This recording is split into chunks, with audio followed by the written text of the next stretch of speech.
오늘 십자가의 계절이라는 시를 한번 낭송하겠습니다. 무슨 일이 있나요? 따스한 한 잔의 홍차같이 부끄럽게 미소 지으며 바라보던 그 눈빛이 어찌 그리 추운가요? 그 손을 잡지 마세요. 그는 당신의 친구가 아니에요. 당신이 내 품에서 조용히 잠든 것을 볼 때마다 봄이 온 것을 알았는데 무의미와 손을 잡은 그대의 계절은 너무나도 차갑네요. 그대가 내게 기쁨을 준 것 그토록 고마워서 인생의 산 가장 높은 곳에 나를 버려 그대를 사랑한다 노래하는 이 사랑의 피로 당신의 마음 구석구석으로 흘러 보내려고 합니다. 한 방울 한 방울 흘러낼 때마다 당신의 마음은 은혜로 물들어가고 목자국난 손 사이로 보이는 당신의 얼굴은 여전히 아름답네요. 내 손이 찢기고 발이 부러지며 심장이 멈춰도 이 피 묻은 손 구멍난 당신의 마음에 닿아서 온전히 아물기를 소원해 봅니다.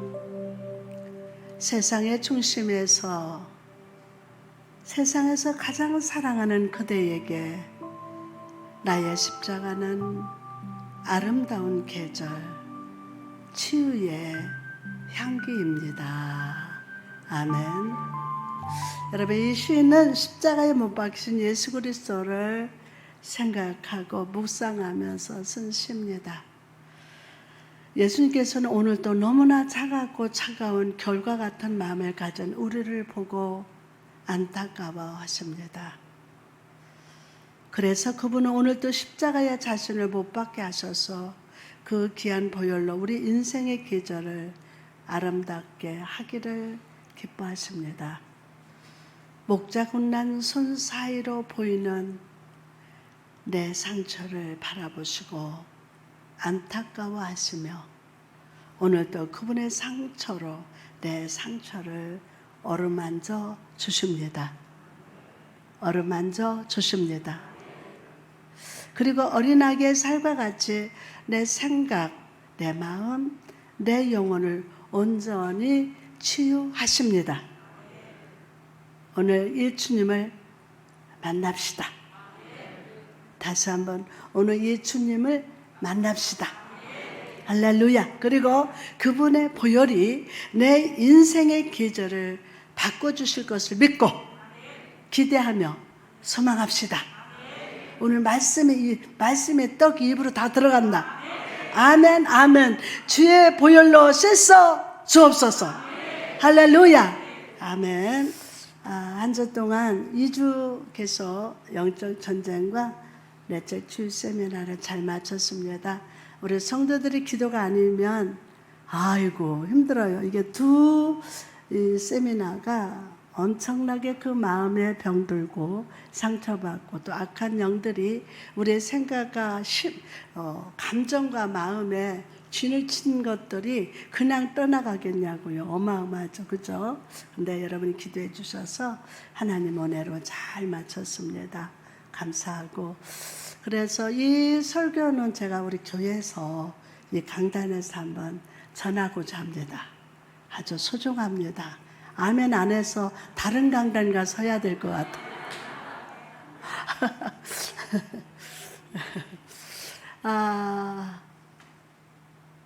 제가 부고를 요즘 많이 만나서 참 마음이 참 멍했어요. 제가 아는 지인 장로님이 이제 64살인데 갑자기 폐암이라고 그러더라고요. 그래서 암에서 근데 이게 깨끗하게 병원에서 치료됐다고 그랬는데 아침 6시에 3일 전에 딸이 막 울면서 전화를 한 거예요. 왜? 근데 다른 애가 안 만나봤어요.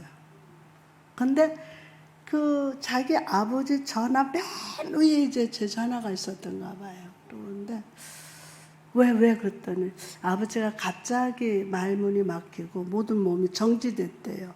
근데 소리는 듣는다고. 빨리 귀에다가 핸드폰을 대줘라. 근데 핸드폰 대주라고 하는데 그 영이 뜨는 거야. 그 영이 막 뜨는 거야. 급해. 장로님, 아멘해. 막 그래서 그 사망의 역사할 때는 그 사망 권세, 죽음만이 아니라 이거를 천국 가는 길을 방해하는 것들이 있거든요. 그래서 이 영을 막 물리치는 거야. 사망을 물러가라고. 장로님, 아멘해. 빨리 아멘해. 그런데 전혀 입이 닫혀가지고 없는데 아멘을 2번 했어요. 그래서 아멘을 2번을 하고 장로님 손 좀 한번 들어봐. 천국 향해서 손 한번 들고 그러고서 천국 갔어요. 제가 아는 교수님은 서울대 교수고 누나는 연대 교수고 근데 누나 이것 좀 봐. 그러면 너무 좋지. 그래서 핸드폰으로 막 사진을 보내고 막 분수 찍은 걸 보내고 그러니까 아침에 그러니까 남편 그 박사님이 누들 뭐 하는 거야. 그런데 그러고서 아침에 내가 문 열어서 죽었어. 그 박사님이 참 인생이 허무하다. 오늘 하루를 행복하게. 오늘 말씀을 순종하며 내일 일은 아무도 몰라. 천년만년 살 것 같이 막 쌓아놨는데 그거 다 놔두고 간다라는 거죠. 그래서 저는 한상 목회하면서 첫째가 영육 건강 주시라는 거예요. 하나님이 주신 생명을 끝까지 유지하는 그거였어요. 그거. 그래서 지금 더 기도하는 거야. 그것만. 아멘. 목사님 왜 이렇게 신방도 안 와요? 이제 갈 거야. 갈 거라고. 코로나 때문에 못 가고. 그리고 솔직히 고백하면 성도들 가정 가는 것이 제가 트라우마가 있는 거야. 트라우마가 있어. 별별 소문을 내고 내가 막 돈 달라고 이제 신방 가가지고 도서비 내놔, 뭐 내놔. 목사님 대접해. 전 그런 사람 아니에요. 절대로 아니에요. 근데 그게 아팠던가 봐. 그래서 어느 집에 신방 가면은 또 무슨 소리 날까? 왜 이렇게 성도들이 왜 그렇지? 이런 것들이 있었어요. 그래서 오늘 고백해야 신방을 마음껏 다닐 수 있을 것 같아. 아멘 4명이 안 했는데 우리 같이 아멘. 그래요. 그리고 함부로 요즘에 마시고 꼭 하시고. 그래서 우리 민정이네가 지금 코로나 걸려서 못 왔어요. 우리 원경이는 승리하고 왔어요. 예, 감사해요. 목사님 믿음이 그렇게 있고 목사가 뭘 그런 트라우마가 있느냐고 그러는데 워낙 힘들었던 그런 계절이었기 때문에 아직도 내 마음에 겨울이 있는가 이랬는데 오늘 시를 이렇게 읽으면서 그래 맞습니다. 그래서 이제 등록하신 가정부터 이제 하나하나 하고 그다음에 광고입니다. 지금 설교하기 전에 우리 교육자들도 좀 휴가 좀 하고 그러고서 등록하신 분들 이렇게 제가 신방할 겁니다. 대신에 신방은 않지만 잠 안 자고 전화하고 잠 안 자고 기도는 엄청 합니다. 그리고 조금만 힘든 것 같은 것을 느끼면 바로 전화하고. 그래서 이번에 그 세미나 하고도 여유가 없었어요. 내 딸이 여기가 교회인지 기도원인지 집이 아니래. 계속 전화 붙잡고 기도해주고 막 그러면 그냥 하나 막 완전히 궁뎅이 들썩들썩하면 침을 뱉으면서 막 기도하는데 신방은 자주 안 다녔지만 기도는 많이 하고 있습니다. 할렐루야. 아멘. 오늘 나도 치유됐다. 따라합시다. 내 영혼아 하나님을 바라봐라. 시작. 바라라. 할렐루야. 여름의 햇살처럼 밝고 밝은 하나님의 임재를 사모하며 예배하는 여러분을 축복합니다. 이 시간 선포되는 이 말씀이 여러분의 마음의 장막에 내리는 하나님의 만나요. 성령의 불이 임하시는 생명의 기름으로 부어주실 줄 믿습니다. 여러분 남아프리카 공화국의 대통령이었던 누가 있죠? 만델라를 기억하실 겁니다. 그가 감옥에 갇혔을 때 그의 딸이 아들을 낳아서 찾아왔습니다. 염집사님 손녀 어제 만났어요. 박수. 오늘 안 왔어요? 못 왔어? 애기 어제 낳았어요. 두 번째. 이제 세 번째는 아들이에요.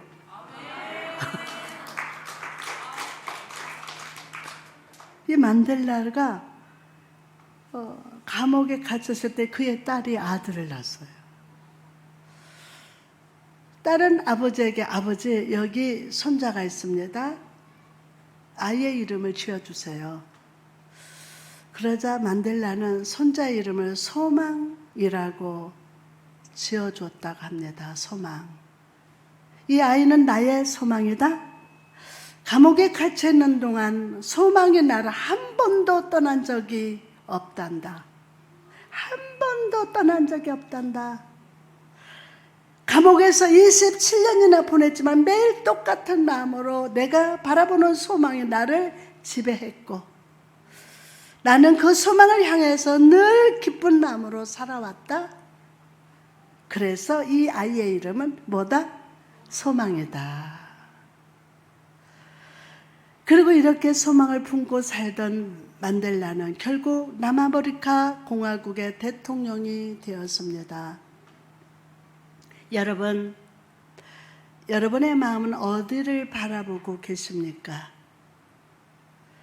무엇이 여러분의 마음을 지금 지배하고 있습니까?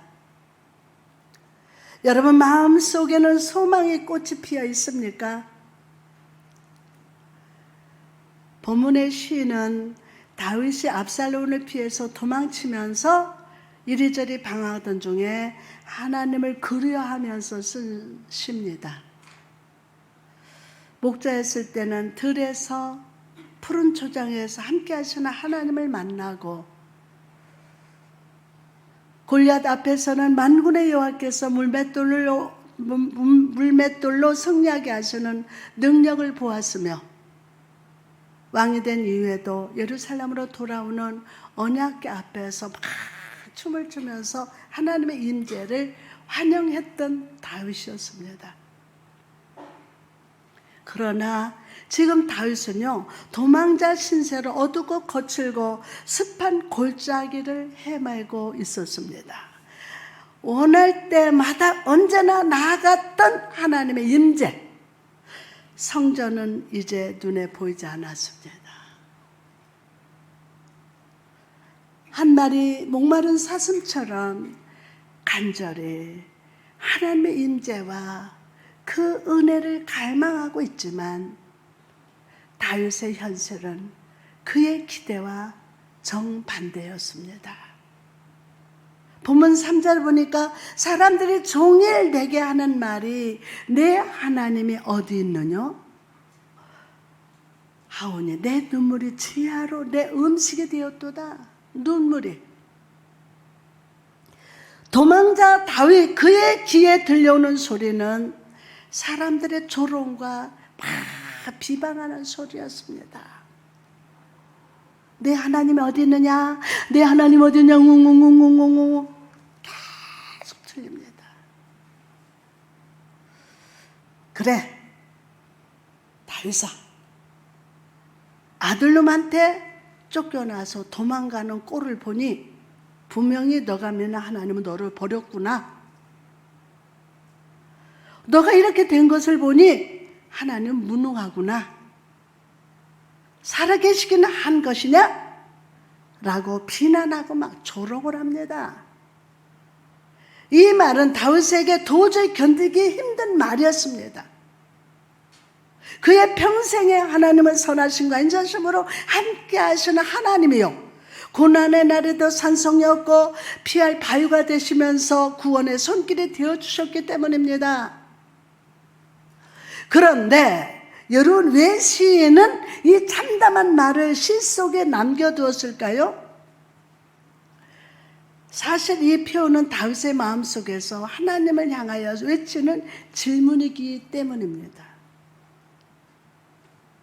하나님, 과연 이 고통의 현실 속에서 하나님 당신은 어디 계십니까?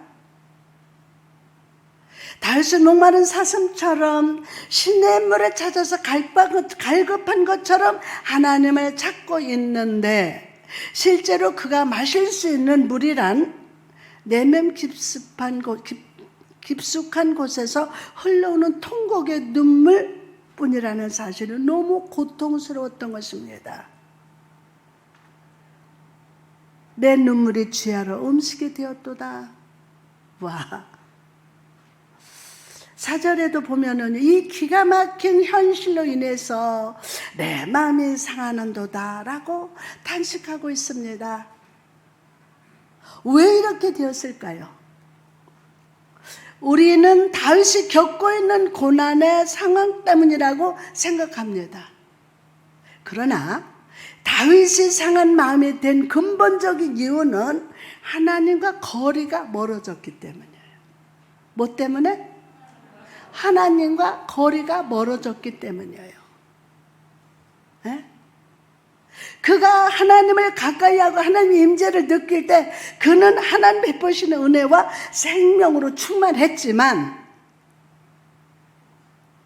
그 마음이 하나님께서 멀어졌을 때 그 심령의 탄식과 절망과 눈물이 가득할 수밖에 없다는 겁니다. 여러분, 눈에서 멀어지면 마음에도 멀어진다는 말이 있습니다. 아무리 죽고 말고 뭐자 너 없으면 못 산다 해도 이렇게 눈에서 멀어지면은 생각은 나지만 어때요? 경험 안 해봐서 모를 거야. 하나님은 무슨 일이 있어도 여러분은 떠나지 않으십니다. 어떤 환경 속에서도 하나님은 여러분을 떠나지 않으십니다. 여러분 가까이 계십니다. 여러분 가까이 계십니다. 묻습니다. 여러분의 믿음은 하나님과 이렇게 밀착되어 있습니까? 우리의 삶의 모든 불안과 염려, 외로움, 낙심은 환경에서 오는 것이 아닙니다. 믿음이 약해졌기 때문이고 믿음이 결여되어 있기 때문이에요. 하나님과 멀어졌기 때문이고 믿음이 약해졌기 때문이에요. 엄마 품에 안겨있는 아이를 보신 적 있습니까? 바로 옆에 폭탄이 떨어져도 엄마 품에 안긴 아이는 웃습니다. 엄마 품은 어떤 상황에도 나를 지켜줄 것을 믿기 때문이에요. 그러나 아이를 아무리 안전한 곳에 둔다 해도 엄마가 없다면 아이는 공포와 두려움을 느끼면서 울부짖습니다. 하나님께 밀착되지 않는 인생이 바로 이와 같습니다.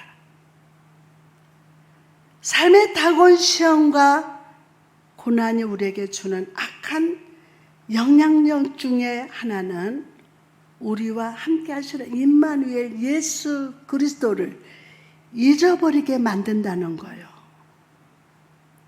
잊어버리게 만든다는 거예요.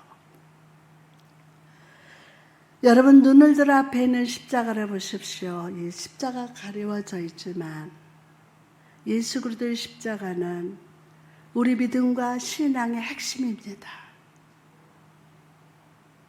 십자가 위에서 주님은 우리 모든 죄의 짐을 대신 져주심으로 하나님의 사랑을 나타내셨어요. 십자가. 고린도후서 5장 21절에 보니까 하나님의 죄를 알지도 못하신 일을 우리를 대신하여 죄로 삼으신 것은 우리로 하여금 그 안에서 하나님의 의가 되게 하려 하심이라. 아멘. 그런데 우리는 이 십자가 위에서 벌거벗은 채 못 박혀 계신 장면을 주목해야 합니다. 주님은 우리 인간의 죄와 사망과 이 문제만을 위해서 못 박히신 것이 아니라 내가 오늘 현실 속에서 겪는 신체적, 정신적, 감정적, 영적인 고통도 다 감당하신다는 것을 믿으시면 아멘. 와. 다른 사람들에 의해서 상처받은 사람들은요, 믿음과 영적인 기능이 마비됩니다. 서두에서 제가 말했잖아요. 그 트라우마가 가정 10만 가는 것을 막고 있었다라는 거죠. 그런 목사님들이 많더라고요. 그렇게 호되게 막 그 거진정들한테 겪고 나니까 저는요, 걸음도 솔솔 못 걸어요. 밥을 지금도 후다다다다닥 먹고 다다다다닥. 얼마나 바쁘게, 얼마나 열심히 살았는지 몰라요. 그 열정은 누구도 못 쫓아와요. 그래서 서두에서 제가 얘기한 거예요. 그 믿음의 영적 기능을 마비시켜요. 그 기능을. 하나님의 선하시고 나를 사랑하시는 분임을 거의 믿지 못하고 오늘의 고통 속에서 달같이 하나님이 과연 어디 계십니까 하고 원망하고 낙심합니다. 여러분, 십자가 위에 예수 그리스도는 벌거벗은 채로 채찍에 맞으셨어요. 사람들로부터 뺨을 맞으시고 침뱉음, 조롱, 수치스러운 외로움, 절망을 홀로 다 겪으셨어요.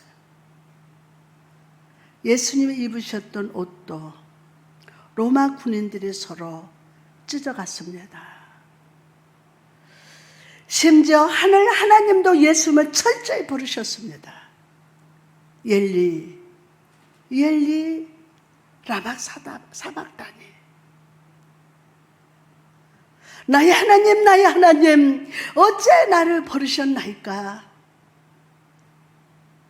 그러기에 오늘 여러분의 고통을 이해하시면서 수치심과 눈물과 낙심을 공감해 주실 수 있음을 믿으시면 아멘. 그러면 아팠니?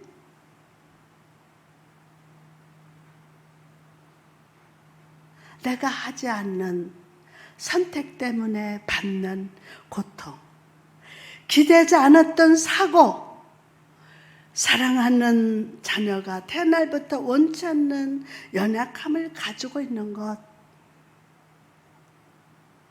피할 수 없었던 고난, 영적인 문제들, 우리의 존재, 저 깊고 깊은 동굴 속에 있는 고통의 절규를 아십니다.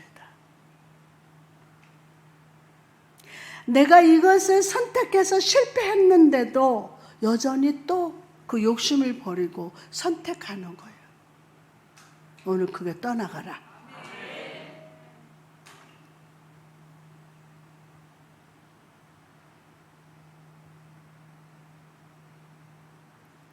때를 따라 돕는 은혜를 얻기 위해서 은혜의 보호자 앞에 담대히 나갈지라. 아멘, 아멘.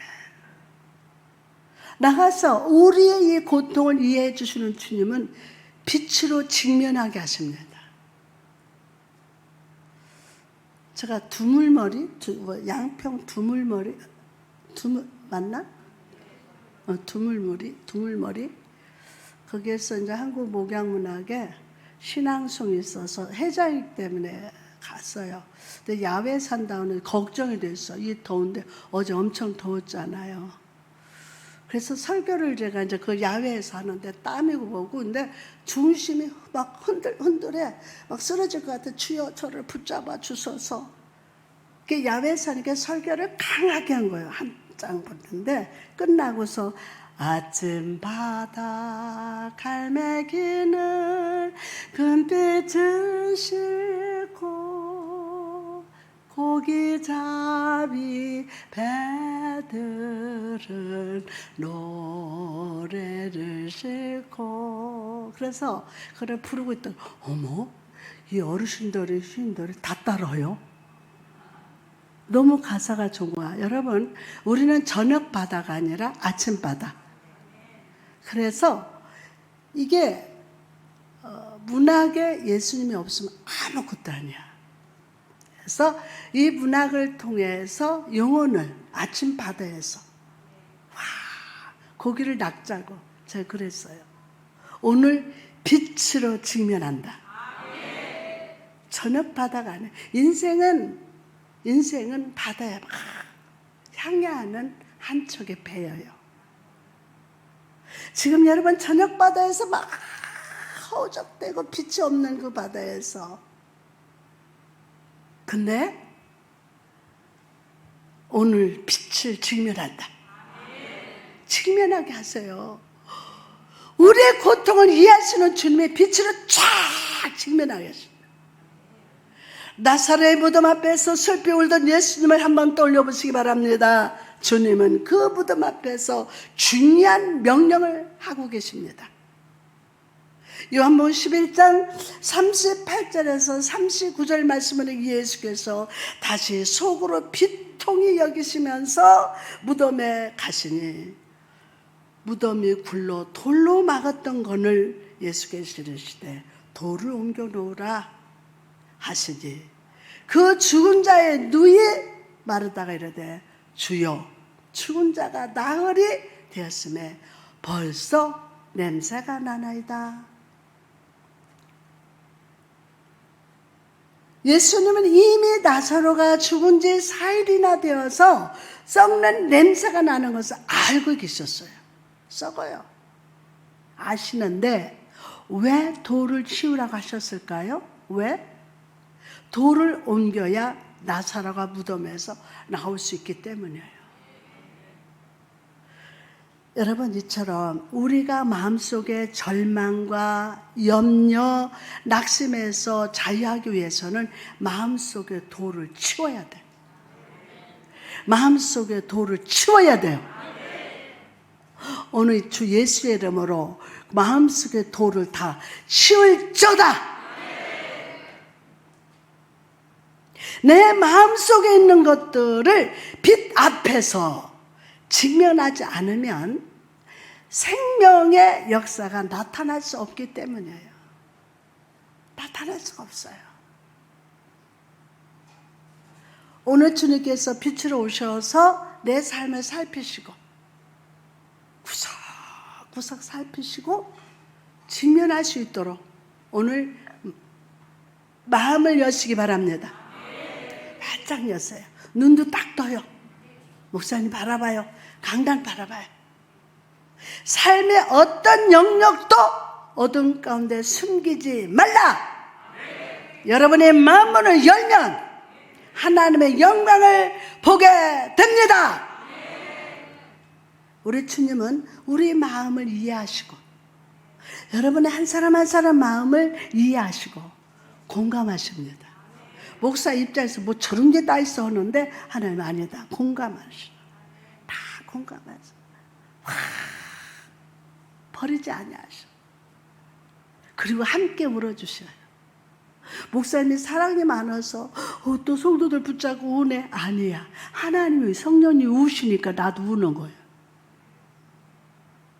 내가 사랑 많아서 아니야. 성령이 역사할 때 나도 역사하는 거야. 성령님이 말씀하시니까 나도 그냥 말하는 거예요. 저걸 어떻게 알지? 누가 또 다 꺼질랐구나. 아니에요. 성령님이 선포할 때, 성령님이 말씀하실 때 말하게 하시고 선포케 하시고 역사하시는 줄 믿습니다. 그래서 여러분을 다 공감해 주시고 함께 울어주세요. 누군가 널 위하여 누군가 기도하네.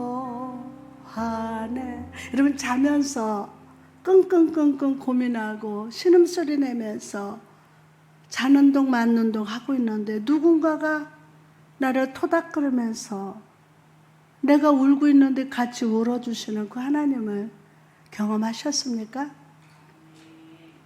내 너를 떠나지도 않으리라. 내 너를 버리지도 않으리. 다 같이 약속하셨던 주님, 그 약속을 지키사 이후로도 영원토록 나를 지키시리라 확신하네. 믿습니까? 믿습니까? 할렐루야! 그러나 거기서 멈추지 않으시고 직면하게 하시고 속을 드러내심으로 오늘 우리를 치유하시고 묶인 것을 풀어주시고 은혜 안에 살게 하십니다. 할렐루야! 마음의 돌을 이 시간 치웁시다. 아멘. 마음의 돌을 치우세요. 낙심이 물러갑니다. 절망의 어둠이 오늘 사라집니다. 말씀의 빛이 우리의 삶의 새로운 생명과 은혜의 역사를 창조하실 것임을 믿으시기 바랍니다. 계속해서 본문 5절을 주목해 봅시다. 내 영혼아, 내가 어찌하여 낙심하며 어찌하여 내 속에서 무하느냐 불안해하는가. 너는 하나님께 소망을 둬라. 어디에 소망을 둬라? 하나님께 소망을 두라. 그가 나타나 도우심으로 말미암아 내가 여전히 찬송하리로다.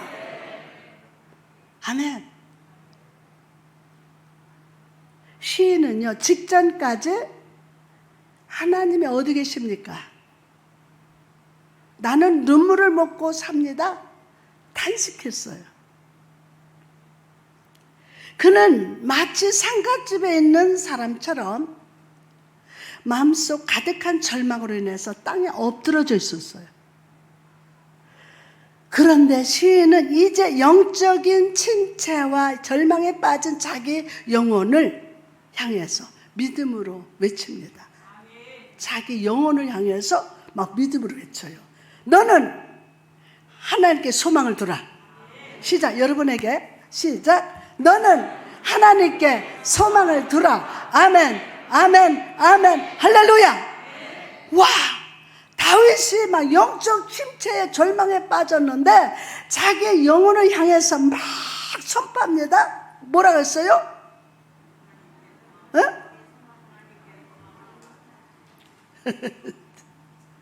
자기 영혼을 향해서 믿음으로 외쳐요. 너는 하나님께 소망을 두라. 다시 선포합니다. 너는 하나님께 소망을 두라. 그가 나타나 도우심으로 말미암아 내가 여전히 찬송하리로다. 비록 하나님이 나를 향해 얼굴을 돌리고 계신 것처럼 느껴지더라도 이 상황 속에서 문제 해답이 되시고 구원을 주시는 분은 하나님 한 분임을 확신하였죠다. 내 하나님은 전능하시고 전지하시며 오늘 모든 곳에서 충만하시기 때문에, 모든 곳에서 충만하시기 때문에 그 하나님의 결국에 나를 도우셔서 구원하시사 내 입에서 찬송이 넘치게 하실 것임을 믿었다는 거예요. 여러분도 믿을지어다. 그럼 믿는 대로 될지어다. 할렐루야. 상황이 변하지 않았지만 여전히 대적에게 쫓기고 있지만 시인은 하나님을 향해서 선치적인 믿음과 신앙으로 오늘의 절망을 물리치고, 오늘의 절망을 물리치고, 시작. 오늘의 절망을 물리치고, 오늘의 절망을 물리치고, 오히려 구원은 사람처럼, 승리한 사람처럼, 은혜 받은 사람처럼 하나님을 찬양하겠다고 선포합니다. 독일의 신학자 본 헤퍼는 그의 책 옥중서신에서 스스로에게 이런 질문을 던졌습니다. 나는 어떤 존재인가? 나는 무엇을 위해서 살아야 하는가? 나는 무엇을 위해서 인생을 마쳐야 하는가? 이런 질문들이 나를 괴롭혔다. 그리고 이런 질문을 한 끝에 그는 대답합니다. 이런 어리석은 질문들이 나를 괴롭히고 있다. 왜냐하면 이런 질문들은 필요 없기 때문이다. 왜 그런가? 나 자신이 하나님의 견륜 속에 붙들려 있다는 사실을 깨닫는 순간 세상에 이처럼 어리석은 지루는 없기 때문이다. 나는 하나님 경륜 속에 붙들려 있는 사실을 깨닫는 순간 세상에 이처럼 어리석은 지루는 없기 때문이다. 세상 사람들은 말하기를 인생은 선택이라고 합니다. 오늘 내게 주어진 삶의 순간순간 속에 그 순간 속에서 무엇을 선택하느냐에 따라서 결과가 달라진다고 합니다. 그러나 믿음의 눈으로 삶을 바라보면 사실 내가 할 수 있는 선택이란 없더라고요. 없어요. 내 생각보다 훨씬 먼저 하나님의 선택이 있기 때문입니다. 하나님 먼저 선택. 하나님의 선택이 있기 때문에. 하나님의 선택 속에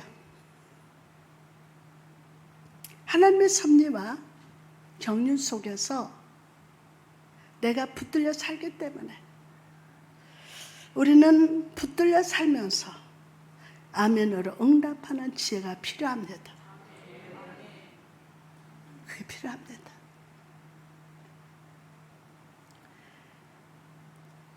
이제 70세가 넘어서 인생 후반전을 살아가는 저도 지난 날을 돌아보면 내가 선택한 것 같으나 모든 기쁨과 슬픔, 고난, 연단, 사역의 그 시간 속에 하나님의 은혜와 섭리가 있었음을 깨달았습니다. 내가 할 수 뭐를 선택한다, 내가 이걸 한다, 아무것도 없었어요. 충청남도 당진군 성문면 삼봉리 꼴짝에 살던 이 아가씨를 맨날 아가씨랴 하나님이 택하셔서 이렇게 복음을 전하는 종으로 세워줄 줄 누가 알겠습니까? 맨날 늦잠 자고 아이고 저년을 누가 어떻게 살아. 걱정하지 말아요. 나는 잘 돼요. 그러면 작은아버지 당숙들이 시골에는 이렇게 하고서 일찍 오셔가지고 엄마가 밥하는 걸 보고 아이고 저놈의 기집애 엄마 밥 시켜 먹고 늦잠 잔다고. 근데 나는 밤새 책을 읽거든. 그러다가 아침에 잠드는 거예요. 그러면 기름 다른다고 이거 이렇게 사기 그릇에 길에서 이렇게 가지고 하는 거. 그러면 아버지가 이 미친년아 불 좀 꺼라 기름 단다. 그러면 탐마루에 나가면 달빛이 얼마나 환한지 몰라. 달빛에서 막 책을 읽는 거야. 막 너무 좋아 재밌어. 그래서 시인이 된 거예요. 아멘. 하여튼 굽히지 않았어요. 걱정하지 말아요. 저는 잘 될 거예요. 무슨 마음으로 그랬는지 모르겠지만 이렇게 그 시골 꼴짝이 가난뱅이 이 전담양이라 하나님이 이름도 귀하잖아. 양을 전담하는 목사. 이게 다 하나님 미리 선택하셔서 내가 선택하는 거 별거 아니야. 그거 선택하는 것도 하나님이 이미 선택하고 다 하셨기 때문에 내가 선택할 수 있는 거야. 그 음성에 아멘 할지어다. 아멘. 그러므로 여러분 오늘 불안해하지 말고 낙심하지 말고 우리 삶의 역사는 하나님을 바라봅시다. 어깨 펴고 하나님을 바라봅시다. 아멘요. 아멘. 하나님을 바라보는 거. 그 하나님의 나를 돌보시고 오늘도 인도하시며 역사를 창조하고 계심을 믿으시기 바랍니다. 욥기 23장 10절에 그러나 내가 가는 길을 그가 아시나니 그가 나를 단련하신 후에는 내가 순금같이 되어 나오리라. 순금같이 되어 나오리라.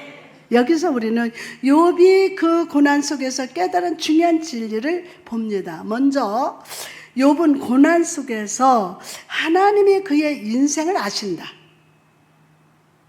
욥이 고난 속에서 하나님이 그의 인생을 아신다는 것을 배웠어요. 그의 인생을 아신다. 그걸 배웠어요. 고난을. 욥은 인생의 극심한 고난 속에서 왜 내게 이런 고난이 있을까? 이 고난이 언제일까? 이에 대한 답을 자기가 알아야 한다고 생각했습니다. 결국 고난 당하면서 인생의 주체는 욥이었어요. 그러나 고난 속에서 그는 변화됐습니다. 내가 이해하는 것이 중요한 것이 아니라 하나님이 나의 가는 길을 아시는 것이 중요함을 깨달았어요. 그걸 깨달았어요. 하나님이 내 인생을 아신다는 것. 시작. 하나님이 내 인생을 아신다. 정말요? 하나님이 내 인생을 아신다. 그리고 아시는 그분이 나를 인도하신다. 라는 것을 깨달음을 얻은 거예요. 큰 축복이죠. 오늘 얻을지어다. 하나님이 아세요. 나의 가는 길을 아신다. 내 인생을 아신다. 앉고 서고 먹고 배우고 어디 다 아시는 거예요. 네?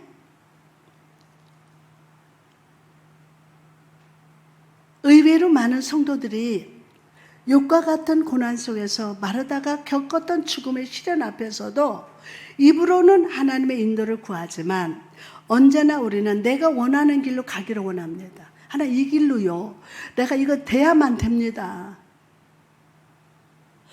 내가 지금까지 신앙 경험을 한 것은 내 뜻대로 하나도 안 돼요. 하나님 말씀해 놓고 선포하고 그대로 그 행하신 하나님이야. 꼼짝 못해. 그 길로 가야 돼. 하나님 이렇게 해주세요. 자기가 다 저질러 놓고 이거 해주세요. 안 돼요. 그래서 여러분은 그리스도 안에 거할지어다. 하나님의 지혜를 받을지어다. 성령의 기름 부으심을 받을지어다. 믿음 있는 사람은요, 주께서 인생길을 알고 계심을 믿어요. 믿습니다. 내가 이해하지 못하는 상황 속에 있을지라도 주님이 그 상황을 이해하고 계심을 믿습니다. 다 이해하고 계세요. 그 이해하시는 주님의 나를 오늘 또 신실하게 인도하고 계심을 믿습니다. 오늘 주님의 나를 야하심을 믿는 자가 될지어다. 아멘요. 두 번째로 욥은 이 고난이 자기를 뭐같이 정금같이 되어 나올 것을 깨달았어요. 이해할 수 없는 고난 속에서 욥은 자기의 내면이 단련을 받아서 하나님을 향한 믿음이 성장하게 됨을 알았습니다. 이 고난을 겪은 후에 그가 다시 엉망장자가 되는 것도 아니었습니다. 잃어버린 것을 다시 되찾지 못할 수도 있습니다. 그러나 환경은 변하지 않아도 그의 내면이 믿음으로 강해지고 막 순수해지는 거예요. 환경은 변하지 않았는데 그 내면은 믿음으로 막 순수해지는 거예요. 그리고 막 강해지는 거야. 이 축복 받을지어다. 보세요. 뭔가 좀 해결되지는 않았는데 마음이 그냥 믿어지는 역사 일어나. 막 순수해지는 거야. 할렐루야. 이 믿음을 얻을지어다. 아멘. 그러면 여러분 믿음이 막 정금같이 변화받고 성장하기를 원했습니다. 내 필요만을 구하는 믿음에서 주의 영광을 구하는 믿음. 단 한 번 예배를 드려도 아벨의 제사같이 중심으로 드리는 예배자로 변화될 자다. 아멘. 그러면 하나님이 여러분 다 준비하고 계셔. 그런데 믿음의 분량만큼 한 번을 드려도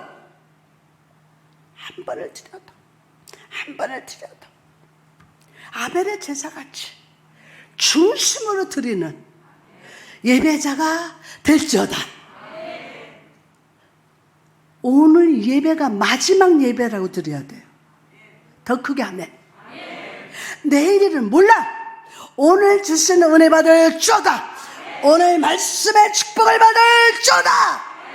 오늘 예배자로 성령께서 기름 부으셔서 중심으로 드리는 예배자. 아멘. 그렇게 변화되기를 주님의 이름으로 축복합니다. 할렐루야. 아멘. 아멘. 여러분이 이 고난 앞에서 하나님의 인도하심을 구하고 믿음으로 성장할 때 하나님은 일하신다. 누가 일하신다? 할렐루야. 우리 김 권사님 보고 항상 하나님이 일하신다. 하나님이 일하신다 하는데 변화되는 건 없어, 환경은. 그런데 보니까 죽으면 죽으리라는 그 믿음, 강한 믿음이 오는 거야. 와, 이거다. 하나님 일하신다. 먼저 믿음을 담대하게 주시고 그 다음에 환경문을 여셔. 그냥 놔두시지 않아. 믿음으로 단단하게, 믿음으로 순수하게 만들어 주신 다음에 하나님이 또 계획하신 것이야. 또 일하신다. 두 손 들고 아멘. 아멘이 될지어다. 할렐루야. 여러분 요셉을 떠올려 보시기 바랍니다. 억울하게 누명을 쓰고 감옥에 갇혔습니다. 모든 사람에게 잊혀진 채 몇 년, 2년의 시간이 흘러가고 있었습니다. 과연 이 시간이 의미 없는 시간이었을까요? 어떻습니까? 요셉에게는 답답한 시간이었을지 모르지만 하나님은 바쁘고 분주하게 일하고 계셨어요. 겉으로 볼 때는 어이구 저 사람이 뭐를 하냐, 인간의 육신의 눈으로 보고 판단하고 막 무시하고 그런 게 아니에요. 어젯밤에 너무 내가 우리 남자들이 왜 이렇게 셈이 많지? 왜 이렇게 셈이 많고 그렇지 그랬더니 태종 목사가 여자도 마찬가지예요. 여자가 더 하디야. 그렇구나. 사람이라는 건 하나님의 신이, 하나님의 영이 우리 안에 나를 지배하지 않으면 똑같아. 인간 그 모순이 다 나와. 악함이 다 나와. 에? 요셉에게는 답답한 시간일지 모르지만 하나님 바쁘게 막 분주하게 일하고 계십니다. 무슨 일을 하셨습니까? 연주사님, 하나님 무슨 일을 하셨죠? 먼저 바로에게 꿈을 꾸게 하셨어. 이게 하나님 일하고 계십니다. 그리고 그 꿈 때문에 고민하고 범민하게 만드셨어. 창세기 41장 8절에 보면 아침에 그의 마음이 범민하여 사람을 보내어 애굽의 점술가와 현인들을 모두 불러 그들에게 그 꿈을 말하였으나 그것을 바르게 해석하는 자가 없더라. 여러분 생각해 보십시오. 애굽의 꿈을 푸는 사람이 한 사람도 없겠습니까? 물론 있었을 겁니다. 그런데 하나님께서 그들의 마음속에 역사하셔서 꿈을 해석하지 못하게 일하셨어요. 왜 그렇습니까? 하나님의 사람, 꿈의 사람 요셉을 위해서 하나님을 준비하고 일하고 계셨기 때문에. 안 믿어지면 아멘 하지 마. 믿어지면 아멘 하고. 참 이게 한 편의 영화를 보는 것 같아요. 막 신기하지 않아요? 나 그래서 하나님은요, 술 맡은 관원장에게 요셉을 떠올리게 하시는 거예요. 잊혀졌던 사람인데 막 관원장에게 요셉을 떠올리게 하셨고, 요셉은 감옥에서 불러내게 하셨어요. 요셉을 통해서 꿈을 풀게 하시고, 요셉을 들어서 애굽의 총리가 되게 하셨습니다. 오늘 이 믿음을 소유할지어다. 이 모든 일에 요셉의 한 일이 무엇입니까? 사실 아무것도 하지 않았어요. 모두 하나님이 하셨습니다. 우리가 움직이지 않아도 하나님은 열심히 움직이시고 이루고 계십니다. 이루고 계십니다. 여러분, 그러므로 삶의 자리에서 생명이요 부활이신 주님이 나와 함께 하신다는 사실을 믿으시기 바랍니다. 나의 가는 길을 그가 아시고 정금 같은 믿음으로 변화시켜 주시기를 여러분과 저가 간구합시다. 내가 알지 못하던 때에 십자가의 보혈로 구원의 길을 열어놓으신 주님께서 내가 어떻게 예수 믿을 줄 알았냐고, 우리 정주 권사님 신랑, 내가 여기까지 그 가까운 데 교회도 많고 그런데 여기까지 내가 올 줄을 누가 알았냐고. 와, 지난번에 차를 모처럼 열어서 운전하는 우리 성도님을 보니까 얼굴이 막 해같이 빛나는 거예요. 그게 아직까지 눈에 이렇게 사진에 찍혀가지고 오늘 아침도 권사님 신랑 있잖아. 차에는 그 얼굴이 해같이 빛났어. 빛이 들어갔어. 여호와의 빛이 들어가니까 그 속에 검버섯이 다 벗겨졌어. 그 얼굴이 환해지는 거야. 오늘 앞에 엘리베이터 앞에서 누구냐 너고 누구냐 만났어. 살은 빠졌는데 얼굴이 환해. 원래 검은데 뭘 환해? 그게 아니라 영적으로 얼굴이 환한 거야. 아멘. 우리 집사님 누구냐? 이미선 집사님 신랑 이제 살았어. 이미선 집사님 언제까지요 목사님? 언제까지 지금 일하고 있다. 안 되는 것 같지만 하나님은 일하고 계시다고요. 환경은 하나도 안 변해. 그런데 하나님 일하신다. 내 삶에 오늘도 선한 일을 계획하시고 실행하시고 완성할 것을 믿고 주를 찬양하는 한 주가 되시기를 주님의 이름으로 축원합니다. 할렐루야. 오늘 한 사람 한 사람 영혼 속에 오늘 빛이 들어간다. 빛이 비춰져서 어둠이 물러가고 원망과 짜증이 물러가고 불평이 물러가는 하나님의 일하심의 역사가 일어납니다. 할렐루야. 감사합니다 성령님. 아멘.